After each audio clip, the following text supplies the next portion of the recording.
Hi there, Aquarius. Thank you for joining me for your weekly forecast for week commencing the 8th of September. With the Sun and Venus in the most passionate part of your horoscope, what does this week hold in store? Well, certainly in a spiritual sense or in terms of a relationship situation, what you contribute to this situation or another person does, whether it's in a friendship or in a business scenario or in a love affair, is going to come very much under the astral microscope due to a full moon on the first day of the week. But then also through to the middle of the week, Venus is in a hazy link to Neptune. And if you are discussing finances with anyone, then don't necessarily expect to get firm answers back, even if you want them.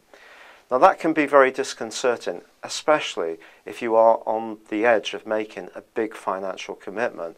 And the only thing I can say to you is do try to wait until later in this week, because then a scenario or a situation or a solution can present itself to you that can come out of the blue. Perhaps it will come up in a dream, or you'll have some kind of eureka moment, and then you can see things with a much greater clarity. And it may be a completely different way of approaching something that will provide the solution. However, if you are wanting to focus your attentions much more just on your love life, the Sun's angle to Saturn can actually be very positive this week. And if you're lucky enough to be in a relationship which is slowly building up, the commitment is getting greater and greater bit by bit, perhaps through someone you've met through your work, there can be a sense of a delight about this. A greater confidence can come from it. And even if there has been someone who's been around you that does seem very alluring and in some ways quite magnetically attracting you to them, if they always seem to be a bit elusive too, you could lose a bit of interest in that situation, and the possibility, which is much more solid, can start to impact on your heart in a much more delightful way. Now there is, from the middle of this week, a fantastic angle between your co-ruler Uranus and the planet of great fortune, Jupiter, which is in your sector of relating. And it can be someone who has an electric energy to them, something that really is very hard to describe. But you know when you meet someone and there's something about their eyes which are very vivid, that you almost find mesmeric. We don't often encounter people like this. Sometimes, when we're perhaps before we're really ready, someone like that can seem a little bit too intense and maybe a bit scary.